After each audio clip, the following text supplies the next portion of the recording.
नमस्कार दोस्तों। आज मैं आपके लिए एक नया टॉपिक लेकर आया हूँ, जिस टॉपिक का नाम है एटमॉस्फेयर यानी वायुमंडल।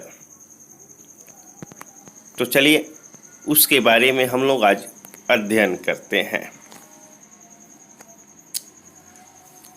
वायुमंडल के ऊपरी परत के अध्ययन को एरोलॉजी और निचली परत को मेट्रोलॉजी कहा जाता है। कहने का मतलब ये हो गया कि वायुमंडल आखिर है क्या। तो हमारे पृथ्वी के जो चारों तरफ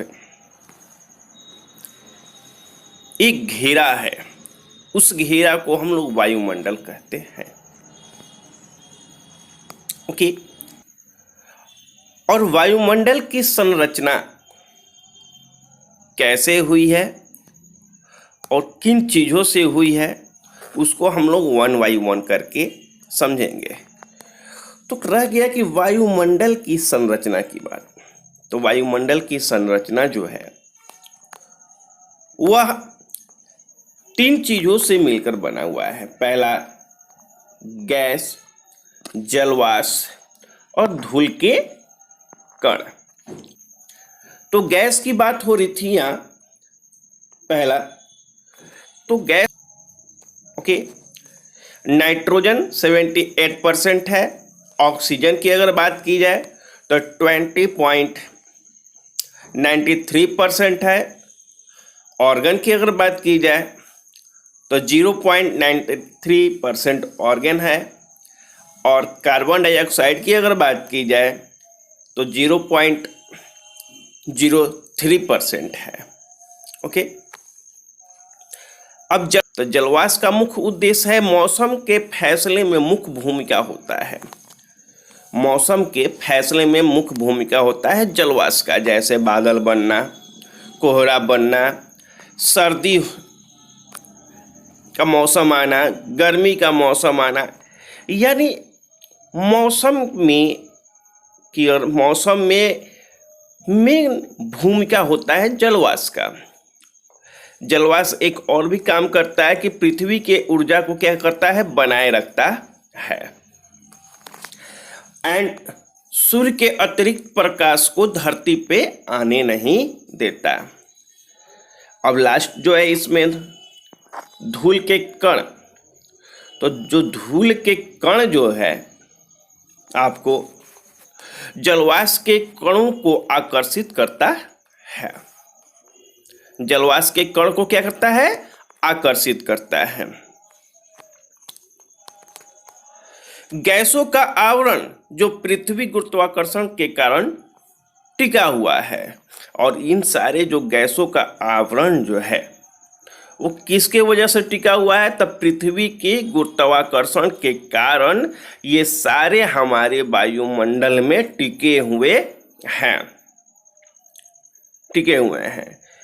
एक यहाँ पर नोट मैं दिया हूँ एग्जाम के पॉइंट ऑफ व्यू से कि ओजोन लेयर की खोज 1913 ईस्वी में फ्रांस भौतिकविद हैरवी चार्ल्स और हेनरी बुसन ने किया था।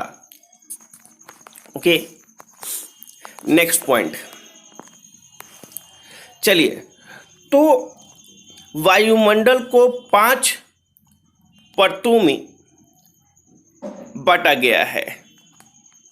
वायुमंडल को कितने परतों में बांटा गया है, 5 परतों में या 5 लेयरों में इसे विभाजित किया गया है, सारी चीज को देखते हुए। ओके, तो वन बाई वन करके हम लोग समझेंगे। सबसे पहले आता है क्षोभ मंडल। क्या, क्षोभ मंडल। अगर क्षोभ मंडल की अगर बात की जाए तो इसकी जो दूरी जो है वो ध्रुव पर 8 किलोमीटर होता है, और अगर ऐसे पूछा जाए तो 18 किलोमीटर होता है। अगर एवरेज दूरी की अगर बात की जाए एवरेज दूरी की अगर बात की जाए तो होता है 13 किलोमीटर। ओके, तो क्षोभ मंडल के बारे में कुछ और विस्तार से जानकारी हासिल करेंगे एग्जाम के व्यू से। ओके, और मैंने टोटली इसमें जितनी भी सारे पॉइंट को इसमें इंडिकेट किया है, टोटली क्या है, एग्जाम के व्यू से इसमें रखा गया है। ओके, क्षोभ मंडल, तो क्षोभ मंडल तो 75% एटमॉस्फेयर इसी लेयर में पाए जाते हैं। अगर वायुमंडल की अगर बात की जाए तो वायुमंडल का 75% जो होता है लेयर, तो वो क्या है कि आपको क्षोभ मंडल में पाया जाता है। अगर समान ताप की अगर बात की जाए तो 165 metre equal to 1 degree Celsius होता है, और ये क्या होता है, घटता है। ओके, और क्षोभ मंडल में ही मौसम संबंधी सारी घटनाएं कहाँ होती है, तो क्षोभ मंडल में होती है। जैसे बादल बनना, वर्षा होना, बिजली का गरजना, तूफान आना, हवा चलना, गर्मी, सर्दी, ये जितनी सारी मौसम से संबंधित घटनाएं हैं वो क्षोभ मंडल में पाई जाती हैं। और क्षोभ मंडल का एक इम्पॉर्टेंट बात ये है कि क्षोभ मंडल में ही आपको ग्रीन हाउस गैस भी मिलते हैं। ओके, तो आपका 7 इसमें इंडिकेट किया गया है यहाँ पे ग्रीन हाउस गैस को। ओके, जिसमें CH4 है, N2O है, CO2 है, O3 है, क्लोरोफ्लोरोकार्बन है, CO है, SO2 है। ओके, और ये जो आपकी ग्रीन हाउस जो गैस है क्या करता है, ये तापमान को नियंत्रित करके रखता है, यानी सूर्य से आने वाले प्रकाश को ये क्या करता है, नियंत्रित करके रखता है, ऑब्जर्व करके रखता है, ताकि धरती को हीट किया रहे। ओके, नेक्स्ट लेयर जो है आपका समताप मंडल। अगर समताप मंडल की डिस्टेंस की बात की जाए, दूरी की अगर बात की जाए, तो ये है आपका 50 किलोमीटर में इसका फैलाव है। कितना दूर में फैलाव है, तो 50 किलोमीटर में इसकी फैलाव है। ओके, समताप मंडल को शांत मंडल के नाम से भी जाना जाता है। और समताप मंडल की सबसे बड़ी विशेषता यह है कि तापमान यहाँ क्या होता है, समान होता है, और इस लेयर में मौसम संबंधित कोई घटनाएं नहीं होती है। और सबसे बड़ी इसकी अगर विशेषता की जाए तो इसी लेयर में आपको वायुयान जो है उड़ाया जाता है। ओके, और समताप मंडल में एक और लेयर पाया जाता है जिसका नाम है ओजोन लेयर या ओजोन गैस। ओजोन लेयर या ओजोन गैस, जो परावैंगनिक किरण जो होता है, अल्ट्रावायलेट जो रे होता है, जो हमारे स्किन को क्या करता है, वो हानि पहुंचाता है, ओके, या प्राकृतिक को भी हानि पहुंचाता है, तो यानी उसे हम लोग कहते हैं परावैंगनिक किरण। तो ओजोन जो लेयर है परावैंगनिक किरण से हमारी रक्षा करता है। अगर ओजोन लेयर के नुकसान की अगर बात की जाए, मैंने यहाँ इंडिकेट किया है, नुकसान की अगर बात की जाए तो क्लोरोफ्लोरोकार्बन से इसका क्या है, नुकसान होता है। ओजोन गैस का माप का जो यंत्र होता है वह डायोसन है। ओके, ओजोन लेयर में बेटा एक जगह छिद्र भी हो गया है, छेदा भी हो गया है, वो छेदा अंटार्कटिका में है।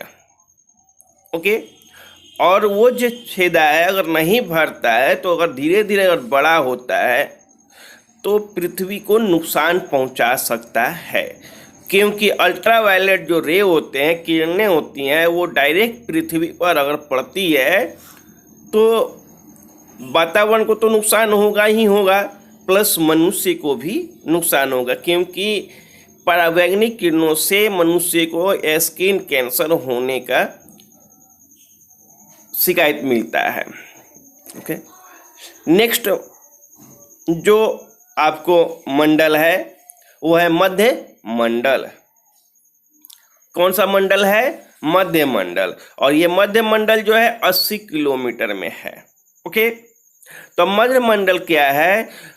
अगर कोई उल्का पिंड अगर आकाश से अगर गिरता है, जैसे छोटे छोटे पहाड़ जो ग्रहों के टुकड़े जो होते हैं उसे हम लोग उल्का पिंड के नाम से जानते हैं, और वो जो टूट के गिरता है तो मध्य मंडल में क्या होता है? वो जल जाता है। ओके, जल जाता है। अगर नहीं जलता है तो डायरेक्ट पृथ्वी पर गिरता है तो वहाँ क्या होता? गड्ढा होता और वहाँ पर झील का निर्माण हो जाता। ओके, और मध्य मंडल की अगर तापमान की बात की जाए लगभग तो 85 डिग्री सेल्सियस होता है औसत तापमान। और मध्य मंडल जो है वो सबसे ठंडी वायुमंडल है, सबसे ठंडी वायुमंडल है। नेक्स्ट जो है आपका आयन मंडल। ओके, जो भी मैं बता रहा हूं वो सिर्फ एग्जाम के पॉइंट ऑफ व्यू से है, क्योंकि अक्सर ये एग्जाम में पूछे गए क्वेश्चन है। आयन मंडल, तो आयन मंडल को हम लोग ताप मंडल भी कहते हैं। आयन मंडल में गैसों के कण जो होते हैं वो दूर दूर होते हैं। क्या? गैसों के कण जो होते हैं वो दूर दूर होते हैं। और आयन मंडल में हवा मैग्मा के रूप में होता है। और सबसे बड़ी इसकी विशेषता यह है कि संचार उपग्रह जो है यहीं से परावर्तित होकर पृथ्वी पे जाता है, यानी रेडियो की तरंग को वापस पृथ्वी पर भेजता है। और ये लेयर 3 तरह का होता है, DFC करके होता है। ओके, और नेक्स्ट मंडल जो है आपका वायुमंडल है, जो 1000 किलोमीटर तक है। तो वायुमंडल को वही मंडल भी कहा जाता है। और वायुमंडल में हीलियम तथा हाइड्रोजन जैसी हल्की गैस अंतरिक्ष में तैरती रहती है। और कृत्रिम उपग्रह इसी लेयर में पाए जाते हैं। क्या? कृत्रिम उपग्रह इसी लेयर में पाए जाते हैं। और वायुमंडल की अगर विस्तार की अगर बात की जाए, पूरे अगर वायुमंडल के विस्तार की बात की जाए तो 10,000 किलोमीटर में पूरे वायुमंडल का विस्तार है। अब समझते हैं हम लोग सूर्य से जो किरणें आती है उसको हम लोग 3 पार्ट में समझते हैं। क्या? सूर्य से जो किरणें आ रही हैं उसे हम लोग 3 पार्ट में समझेंगे, A, B और C करके। तो ये जो है दोस्तों, ये जो है वो किसी प्रकार का क्षति नहीं पहुंचाता है। ओके, क्षति नहीं पहुंचाता है। और बी प्रकार की जो किरणें आती हैं वो फिल्टर होकर पृथ्वी पर आती है। ओके, और सी जो है परावैंगनिक किरणें, जो स्किन कैंसर से रिलेटेड होता है, इसे हम लोग अल्ट्रावायलेट रे भी बोलते है